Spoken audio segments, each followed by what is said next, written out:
Criminal case বা আমরা দেখলাম যে ক্রিমিনাল কেস দুই ভাবে হতে পারে। আচ্ছা ফয়সাল ভাই, আমি যে মোবাইল থেকে ডাউনলোড করতে পারি না কেন রেকর্ডিং? মোবাইল থেকে ডাউনলোড হয় না, অপশন খুঁজে পাই না। দাদা কি গুগল ড্রাইভ কি ডাউনলোড করা আছে মোবাইলে? গুগল ড্রাইভ দেখেন তো, থাকার কথা। গুগলের যে ফোল্ডারটা আছে ওখানে থাকার কথা। ও মানে গুগল ড্রাইভ থাকলে ইজি হয়ে যাবে বিষয়টা। হ্যাঁ হ্যাঁ হ্যাঁ। ও অপশন আসবে না? না আমি চিন্তা করলাম যে ডাউনলোড করতে পারলে তো ভালোই তো, কিন্তু ট্রাই করলাম ওই দিন পারলাম না। আচ্ছা তাহলে ক্রিমিনাল কেস দুই ভাবে হতে পারে, একটা হচ্ছে থ্রু এফআইআর, একটা হচ্ছে থ্রু কমপ্লেন। এফআইআর দায়েরের মাধ্যমে এবং হচ্ছে কমপ্লেন্ট দায়েরের মাধ্যমে। এফআইআর আমরা কোথায় দায়ের করব? এফআইআর দায়ের করবো হচ্ছে লোকাল থানাতে, আর কমপ্লেন্ট কার কাছে দায়ের করবো? ম্যাজিস্ট্রেটের নিকট। কারণ এফআইআর এর মধ্যে কি কি থাকে? এফআইআর এর মধ্যে ঘটনার সংক্ষিপ্ত বিবরণ থাকে। এখন এফআইআর এর মধ্যে যেভাবে সংক্ষিপ্ত বিবরণটা দিচ্ছে, এটার উপর ভিত্তি করে আপনি কাউকে শাস্তি দিতে পারবেন কিনা, বা আমরা যে এফআইআর বলতেছি কমপ্লেন কার কাছে দায়ের করবো দাদা? ম্যাজিস্ট্রেটের কাছে। ম্যাজিস্ট্রেট ওই যে কয় না থানায় মামলায় নেয় না, থানায় মামলা নেয় না। এই যে পরিমণিকে কে জানি সাইড থেকে বললো, ও সরি একটা টকশোতে বললো, মানবাধিকার কর্মী সুলতানা কামাল, অ্যাডভোকেট সুলতানা কামাল বলতেছিল যে আপনার মামলা যখন থানায় নিচ্ছে না, তখন আপনি কেন আইনজীবীর পরামর্শ নিলেন না, বা আপনি কেন আদালতে গেলেন না? আপনার জন্য তো একটা অপশন খোলা ছিল। এখন আদালতে যখন একটা মানুষ মামলা করতে যায়, কোর্ট তো কয় না ভাই আমি আপনার মামলা নিতে পারবো না, এটা বলে না। মানে মামলা দায়েরের ক্ষেত্রে সমস্যা হয় বাংলাদেশে থানায়, কিন্তু ম্যাজিস্ট্রেটের বা আদালতের মাধ্যমে মামলা দায়ের এটা তো সমস্যা হয় না। তাহলে থানায় না হলে আমরা আদালতের মাধ্যমে মামলা দায়ের করতে পারবো। এখন প্রশ্ন হচ্ছে আমি ম্যাজিস্ট্রেট কত নম্বর থানায় গিয়ে, আমরা প্রাথমিকভাবে একটু পড়তেছি আইডিয়া নিতে। আমরা ম্যাজিস্ট্রেটের কাছে আমরা থানায় গিয়ে যে এফআইআরটা দিলাম, আমরা এখন সেকশনের মধ্যে নাই, সেকশনের মধ্যে যাব। আমরা থানায় গিয়ে যে এফআইআরটা দাখিল করলাম, পুলিশকে ইনফর্ম করলাম লিখিত ভাবে, আমি যেভাবে অভিযোগ দিচ্ছি সেভাবে মনে হলো যে যে অপরাধী সে কুখ্যাত অপরাধী। এখন পুলিশ কি ইনস্ট্যান্ট, বা এটা যখন আদালতে যাবে তখন আদালত কি ইনস্ট্যান্ট ডিসিশন নিবে যে না তাকে জেলের মধ্যে দিব, 5 বছর শাস্তি দিব? আমি যেটা বলতে চাচ্ছি যে আমরা তো এভিডেন্স অ্যাক্ট করছি। এভিডেন্স অ্যাক্টে এক্সপার্ট অপিনিয়ন করছিলাম, আমরা বিশেষজ্ঞ মতামত করছিলাম, আমরা ওখানে দেখছিলাম যে expert opinion is not conclusive truth. মানে এক্সপার্ট অপিনিয়ন চূড়ান্ত প্রমাণ না। এক্সপার্ট অপিনিয়নের উপর ভিত্তি করে আপনি কাউকে পানিশমেন্ট দিতে পারবেন না। তাহলে what is evidentiary value of expert opinion? এই এক্সপার্ট অপিনিয়নের তাহলে এভিডেন্সিয়ারি ভ্যালুটা কি? এভিডেন্সিয়ারি ভ্যালুটা হচ্ছে এটা যে এটা অন্যান্য সাক্ষ্যকে সমর্থন করার ক্ষেত্রে বা সমর্থন না করার ক্ষেত্রে ব্যবহৃত হয়। তার মানে এটা হেল্পিং হ্যান্ড হিসেবে থাকে, এটা সাহায্যকারী হিসেবে থাকে, এটা করোবোরেশন হিসেবে কাজ করে, অনুসমর্থন হিসেবে কাজ করে। ঠিক তেমনি ভাবে এফআইআর প্রাথমিক স্টেজে, মামলা প্রাথমিক স্টেজে যখন এফআইআর দায়ের করা হয় বা এফআইআর করার মাধ্যমে একটা মামলা শুরু হয়, যেটার মাধ্যমে মামলাটা শুরু হলো এফআইআর, এটার উপর বেস করে ম্যাজিস্ট্রেট কোনো সিদ্ধান্তে যাবে না। তাহলে এটার ভ্যালু কি? এটার ভ্যালু করোবোরেশন হিসেবে কাজ করবে, অন্যান্য সাক্ষ্যের সাথে মিলানোর জন্য এটা ব্যবহৃত হবে। আমি আজকে বললাম যে সে আমাকে এইভাবে এভাবে খুন করছে, এরকমও তো হতে পারে যে মামলা 5 বছর ধরে চলতেছে, 5 বছর মাথায় গিয়ে বললাম সে এইভাবে খুন করছে, মানে কথাটা ঘুরে গেল, তখন এই কথাটা এই কথাটার সাথে মিলাবে আসলে বিষয়টা কি। তার মানে এফআইআর এর কোনো এভিডেন্সিয়ালি ভ্যালু নাই বা এফআইআর কনক্লুসিভ প্রুফ না, এফআইআর উপর ভিত্তি করে কাউকে পানিশমেন্ট দেওয়া যাবে না, তাহলে হোয়াট ইজ দ্য এভিডেন্সিয়ালি ভ্যালু? তাহলে হচ্ছে ইট ওয়ার্কস অ্যাজ করোবোরেশন, মানে অন্যান্য সাক্ষ্যের সাথে উইথ এনি আদার এভিডেন্স। ওকে, তাহলে অপরাধ দুই ধরনের হয়, একটা হচ্ছে কগনাইজেবল অফেন্স আর একটা হচ্ছে নন কগনাইজেবল অফেন্স। কগনাইজেবল অফেন্স আমলযোগ্য অপরাধ, আর একটা হচ্ছে আমল অযোগ্য অপরাধ। এখন এটাকে তো ভলিউম আছে, আপনারা যদি সিআরপিসি ভলিউমে যান ওখানে সবকিছু পেয়ে যাবেন যে কোনটা কগনাইজেবল কোনটা নন কগনাইজেবল, এগুলো লিস্ট দেওয়া আছে। আপনি যখন কগনাইজেবল অফেন্স করবেন তখন একটা প্রেক্ষাপট, আপনি যখন নন কগনাইজেবল অফেন্স করবেন তখন আরেকটা প্রেক্ষাপট। এবার আমরা চলে আসছি সেকশন 154, সেকশন 154, ধারা 154।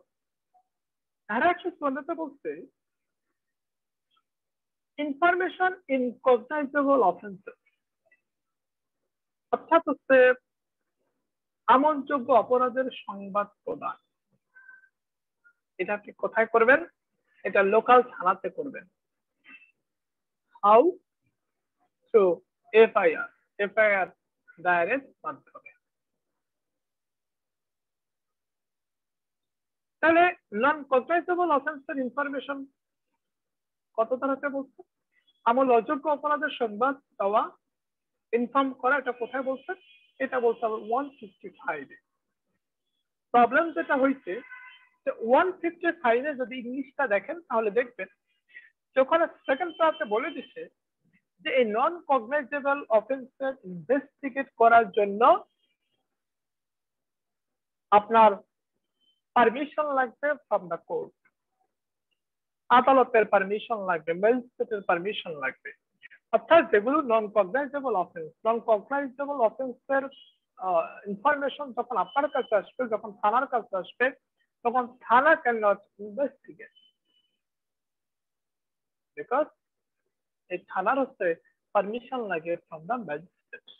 এটা 155 একটা ভালো কাজ করছে, সেটা হচ্ছে আমল অযোগ্য অপরাধের সংবাদের কথা বলছে এবং একই সাথে বলে দিছে এই আমল অযোগ্য অপরাধের ইনভেস্টিগেট করার পদ্ধতিটা কি সেটা বলে দিচ্ছে। পদ্ধতিটা কি? সিস্টেমটা হচ্ছে আপনাকে পারমিশন দিতে হবে ফ্রম ম্যাজিস্ট্রেট, আদালতের কাছ থেকে। 154 এ আমরা দেখছিলাম যে কগনাইজেবল অফেন্সের ইনফরমেশন 154 এ দেখছিলাম আমরা কগনাইজেবল অফেন্সের কি, কগনাইজেবল অফেন্সের আপনার ইনফরমেশন।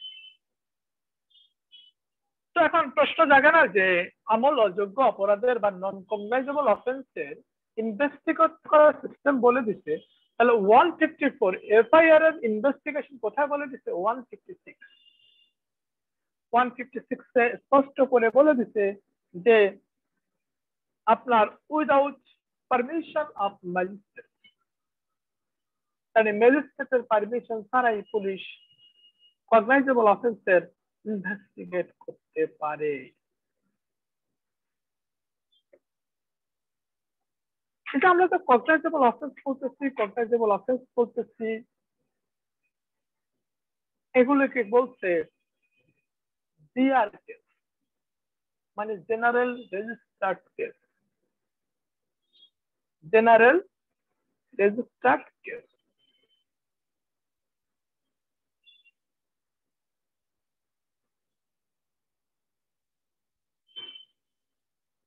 আর কোনগুলা যেগুলো হচ্ছে non GR case, GR general registered case, আর যেটা হচ্ছে নন কগনাইজেবল অফেন্স সেটাকে বলছে নন জিআর কেস, মানে নন জেনারেল রেজিস্টার্ড কেস।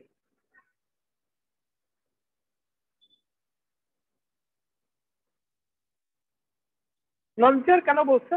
মানে আমরা জিডি করি না, জিডি মূলত নন জিআর। আর এমনিতে যখন সরাসরি ডিরেক্ট মামলা যেটা করেছে, মামলা করে আছে এফআইআর, সেটা হচ্ছে জেনারেল রেজিস্টার্ড কেস, মানে পুলিশের খাতায় লিপিবদ্ধ হয়ে যাওয়ার পরে সরাসরি পুলিশ আমলে নিয়ে সেটা তদন্ত শুরু করে। আর জিডিতে জাস্ট একটা ওই ক্রমিক নাম্বার থাকে, সেটা হচ্ছে ওই ম্যাজিস্ট্রেটের পারমিট পেলে তখন তদন্ত করতে পারে। কারণ ম্যাজিস্ট্রেটের তখন থানা থেকে যখন ম্যাজিস্ট্রেটের কাছে পাঠাতে চায়, মানে ম্যাজিস্ট্রেটের কাছে পাঠাই যে স্যার এটা ইনভেস্টিগেট করবো কি করবো না, করতে পারে কেন, তখন ম্যাজিস্ট্রেট দেখতেছে ভাই জিডির নেশারটাই এরকম যে সামান্য বিষয়, তখন বলবে যে যেমন আছে তেমনই থাক। এসবটা বুঝছেন? যখন একটা পার্টি প্রেশার দেয় বা পার্টি থানার সাথে সেভাবে যোগাযোগ করে, তখন থানায় পায় আরে ভাই এত ঝামেলার কি দরকার, এটা ঘুরে দেন, খাতাপত্র তো আমার কাছে, ঘুরে দেন, জিটিমিটি বাদ মামলা করে। আমরা ম্যাজিস্ট্রেট পর্যন্ত দৌড়াবো না, আমরা নিজেরাই গ্রেফতার করবো, দেখেন আজকের মধ্যে গ্রেফতার করবো। ওকে, তাহলে এই যে 154, 155, 156 বুঝা গেল মোটামুটি? হ্যাঁ দাদা। আপনি পুলিশটা কি মনে করেন? পুলিশ হচ্ছে ভাই অনেক ক্ষমতাশালী। পুলিশ তাই তো আপনাকে চাইলে যে কোনো মুহূর্তে আটকাতে পারবে, এনি চাই। মানে পুলিশের সাথে এই ক্রিমিনাল প্রসিডিউরে গাদ্দারামি করে পারা যাবে না। এখানে সেই দেখেন কিভাবে তাদেরকে ক্ষমতাটা দেওয়া হয়েছে আইনে। 157 যা 157 স্পষ্ট করে বলে দিচ্ছে যে though you have no FIR, যদিও আমাদের FIR নাই, যদিও আমাদের এখানে এসে থানায় FIR করা হয় নাই, but we are powerful to investigate you based on doubtness, সন্দেহের ভিত্তিতে। পুলিশ বলতেছে ম্যাডাম FIR খরচ নাই, সমস্যা নাই, ও তেরামি করছে, বাস বলে দিব আমরা সন্দেহের ভিত্তিতে তদন্ত করা শুরু করছি, তদন্ত করে এটা পাই। আর ম্যাজিস্ট্রেট জিজ্ঞেস করবে না যে আপনি কেন তদন্ত করতে গেলেন, আপনার কাছে FIR নাই, কিছু নাই, তখন বলবে স্যার 157 তো বলে দিচ্ছে সন্দেহের ভিত্তিতে করা যাবে। তাহলে বুঝছেন আপনার FIR লাগবে না, পুলিশ আপনার দিকে খারাপ নজরে তাকাবে মানে আপনি শেষ। পুলিশ বাটপারি করতে পারবো স্যার। হ্যাঁ, পুলিশ খারাপ নজরে তাকাইলেই শেষ। যে কোনো পার্সন, এখন পুলিশের তো যা কিছু তাই করতে পারে।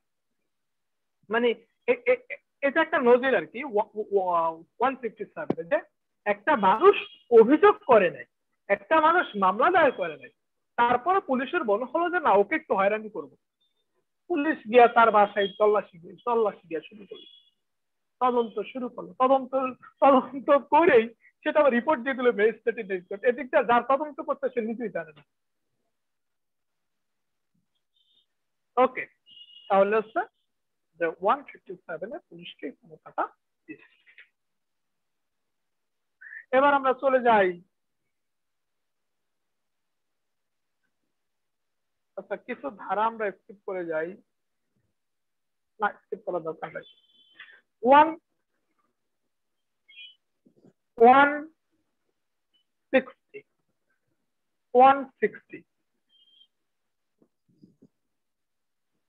বুঝি না দাদা। 160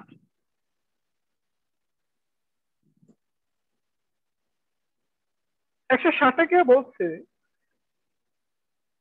দেখেন এখানেও পুলিশ কি করে,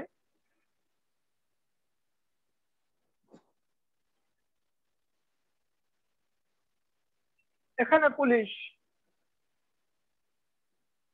বলতেছে সরি এখানে ল বলতেছে জাস্ট আইও থাকবে, আইও আইও মানে হচ্ছে ইনভেস্টিগেশন অফিসার। ইনভেস্টিগেশন অফিসার সাধারণত হয় তারা হচ্ছে এসআই, সাব ইন্সপেক্টর।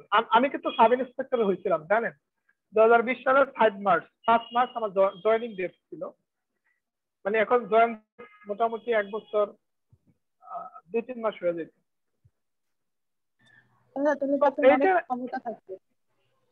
হ্যাঁ অনেক ক্ষমতা থাকতো তখন। এসআই এসআই হ্যাঁ এসআই এর তো অনেক ক্ষমতা, মানে হচ্ছে ক্ষমতার প্র্যাকটিস তো বেসিক্যালি এসআই রাই করে ফিল্ড লেভেলে। Right right. প্রত্যেকটা ইনভেস্টিগেশন তো এসআই, এসআই রাই করে। হ্যাঁ ইনভেস্টিগেশন সবগুলোতে এসআই করে, সব এসআই সব এসআই। এসআইদের টাকা বেশি থাকে তো ওসির কাছ থেকে, ওসির থেকে এসআই টাকা বেশি থাকে। দাদা তো 157 এ সব ফাটা লাইতেন হতেন। হ্যাঁ ওকে আপনার 160 না দাদা ইনশাআল্লাহ 164 এ কাজ করবে ইনশাআল্লাহ। 154 এ 164 আপনার হচ্ছে আশা কর আমরা কি ব্যক্তিকে শ্রদ্ধা করি নাকি ব্যক্তির ঘুষ খাওয়াকে শ্রদ্ধা করি? ইভেন আমরা সচিব পদটাকেও শ্রদ্ধা করি না, আমরা শ্রদ্ধা করি যে সচিবগিরি করে অন্যায় ভাবে ঘুষ খায় একটা বাড়ি করতে সে বড় লোক, এটাকে শ্রদ্ধা করি।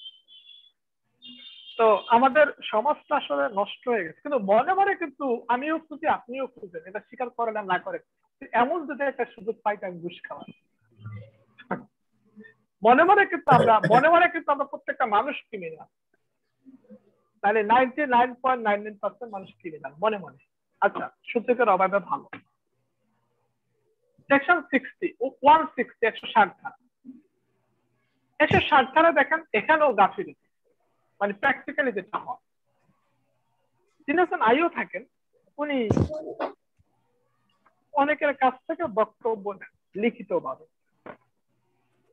তো যখন হচ্ছে এই আশেপাশের মানুষের বক্তব্য লিপিবদ্ধ করেন তখন আশেপাশের একজন বলছে আমি দেখি নাই, সে লিখছে যে সে দেখছে। মানে সে যদি কোনো একটা পার্টির পক্ষ নেয় তাহলে সেই পার্টিকে সে জিতাবেই যদি পক্ষ নেয়। তাহলে হচ্ছে এই আইওর উপরও একটা ক্রিমিনালকে অনেক কিছু নির্ভর করে। তারপর তো চার্জশিট তো আছেই, ওই রিপোর্টের ব্যাপারটা তো আছেই, এটা তো মূল ফাউন্ডেশন। এবং এই জিনিসটাকে পুঁজি করে কিন্তু অনেক অনেক অনেক পুলিশ কিন্তু অনেক টাকা পয়সা নেয় এই জিনিসটা, যারা করাপ্টেড পুলিশ অফিসার। তো এবং আমি এক আইওর কাছ থেকে শুনছি, সে সরাসরি আমাকে বলতেছে, রেকর্ড হচ্ছে বলা ঠিক হবে কিনা তারপর বলি। সে আমাকে বলতেছে যে দাদা আমি ওয়ারি থানায় ভালো ছিলাম, মানে আমি ঢাকার ওয়ারি থানায় ভালো ছিলাম, রামপুরা থানায় এসে শান্তিতে নাই। তুমি কি কেন? ওয়ারি থানায় ইনকাম ছিল, এখানে ইনকাম নাই। তুমি কি কেন? তো এখানে আমি দেখেন মাসে বা 2 মাস পর পর একটা আইও হতেও পারি একটা রিস্ক হয়ে যায়। মানে এসআই সাধনা করে আমাকে কখন আইও হিসেবে দেওয়া হবে কোন একটা মামলা। এবং এই এসআইদের মধ্যে কম্পিটিশন হয়, ওই থানা যদি 27 জন এসআই থাকে এদের মধ্যে কম্পিটিশন হয়। এরা আবার ওসির সাথে লবিং করে।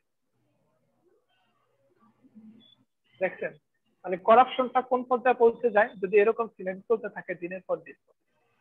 যাই হোক ধারা 160 বলতেছে যে এই যে আইও কি করে ওই সাক্ষীদের বা যারা পরিচিত লোক আছে বা যারা এই ঘটনার সাথে যারা জড়িত বা যারা দেখছে তাদের কাছ থেকে হচ্ছে মোটামুটি জবানবন্দি দেয়। যখন সে যারা হচ্ছে সাক্ষী থাকে বা যারা আশেপাশে লোক থাকে পরিচিত লোক থাকে এদেরকে সে প্রথমত যেটাকে বলে যে ফোর্স করা, শক্তি দেখানো, খামখেয়ালি করা, এটা করতে পারে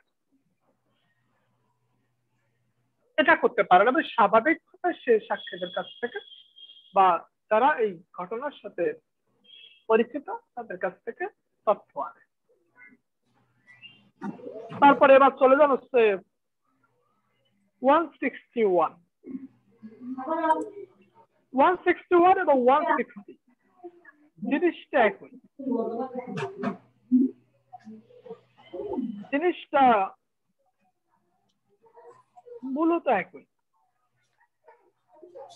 কিন্তু এই 160 এবং 161 মানে 160 এবং 161 সাথে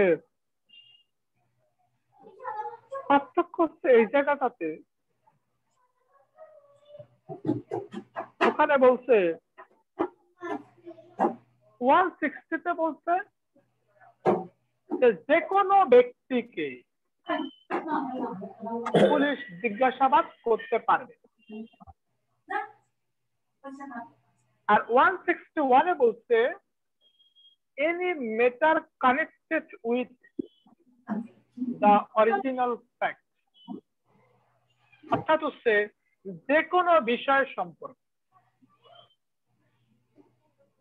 একটা হচ্ছে যে কোনো বিষয় সম্পর্কে 161 আর 160 বলতেছে যে কোনো ব্যক্তিকে। ধরেন আমার গ্রামে জিজ্ঞেস না করে সে আরো 5টা গ্রাম দূর থেকে একজনকে জিজ্ঞেস করে ওই লোকটা আসলে কেমন, ওই লোকটা এ ধরনের কাজ করতে পারে কিনা, আপনার কি মনে হয়, এরকম। আর যে কোনো বিষয় বলতে বোঝাইছে যে মামলার সাথে সংশ্লিষ্টতা ধরেন আছে বা নাই, এরকম। মানে প্রথমত পরিচিত লোকদের কাছে তো জিজ্ঞেস করে, এরকম পরিচিত যারা আছে, যেমন আমি একটা বিজনেস করি, এখন পুলিশ মনে মনে ভাবতেছে তার হয়তো বা অন্য কোনো জায়গায় সে লিক কাপ আছে, নাইলে সে এত বড় ব্যবসা কেন করে, তার অন্য কোনো ব্যবসা আছে কিনা। তখন একটা লোককে জিজ্ঞেস করতে পারে যে সে কি আসলে কি বিস্কিটের ব্যবসা করে, ঠিক এইভাবে। তো আমরা 160 দেখলাম, 161 দেখলাম, তার পরবর্তীতে আমরা পরে পড়বো। আচ্ছা আমরা 164টা পড়ি। 164 এখানে বলছে এটাই শেষ দিয়ে ভালো লাগে।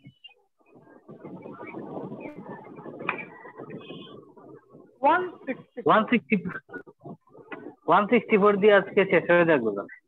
আচ্ছা 164 কে বলছে যে কনফেশনাল স্টেটমেন্ট। আচ্ছা বলো তো আমরা কনফেশনাল স্টেটমেন্ট আর কোথায় পড়ছি? আমরা কনফেশনাল স্টেটমেন্ট পড়ছি এভিডেন্স অ্যাক্টের সেকশন 24 থেকে 28।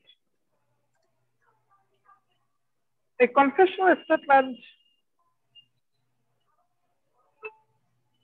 আপনার প্রথমত কারা নিতে পারে,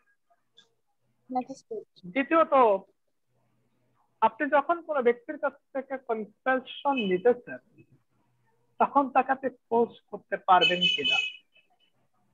একটা প্রশ্নের উত্তর সে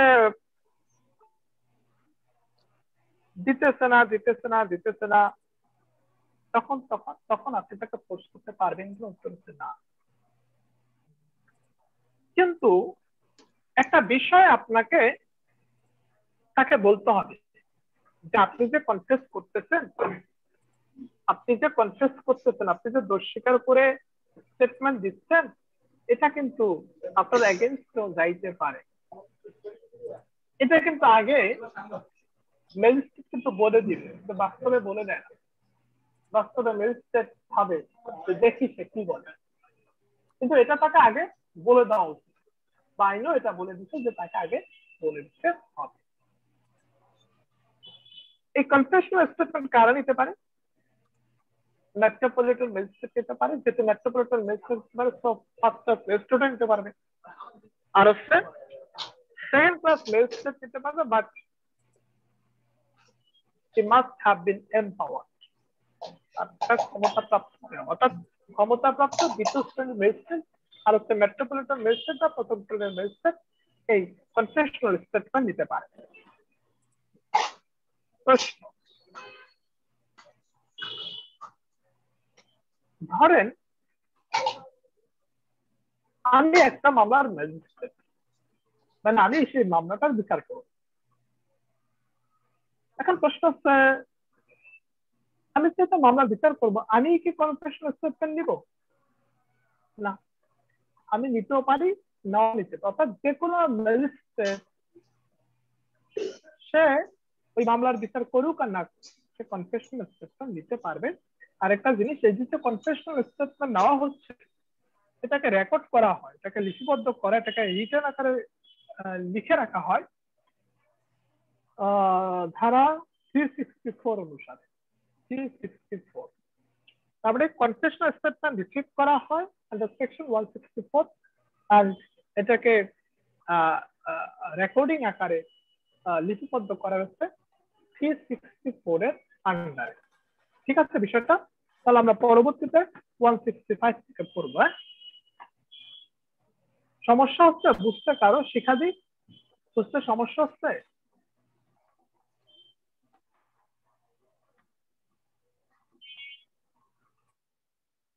কারো কি বুঝতে খুব বেশি প্রবলেম হচ্ছে?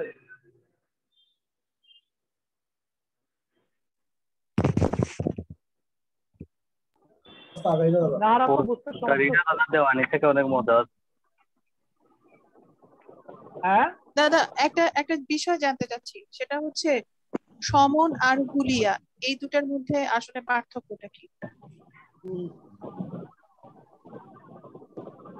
সমন তো হচ্ছে মামলা দায়ের করার পর যেটা দেওয়া হয়, আর হুলিয়া হচ্ছে যে হুলিয়া হচ্ছে মামলাটা শুরু হয়ে গেছে, আপনি সমনের ডিফেন্স দিচ্ছেন, হ্যাঁ, তো আপনি এখন হাজির হচ্ছেন, আপনি আদালতে আসতেছেন না, বা আপনার নামে ওয়ারেন্ট ইস্যু হয়েছে কিন্তু আপনাকে খুঁজে পাওয়া যাচ্ছে না, তখন হচ্ছে হুলিয়া জারি করা হয়। মানে সমনটা হচ্ছে যখন হচ্ছে একটা মামলা শুরু হয় তখন আপনাকে থানা থেকে ইনফর্ম করা হবে আপনার নামে মামলা, এটা হচ্ছে সমন। বুঝছেন? আপনি যখন হাজিরা দিবেন না, অলরেডি আপনার নামে ওয়ারেন্ট ইস্যু হয়ে গেছে, কিন্তু আপনাকে বুঝতে পারতেছেন আপনি নাই। ক্লিয়ার আপু?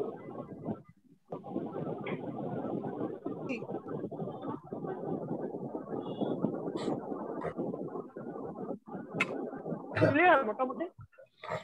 জি দাদা, জি দাদা, বলা তো ক্লিয়ার দাদা, ক্লিয়ার। তাহলে আজকের মতো থাক। হ্যাঁ, আচ্ছা দাদা।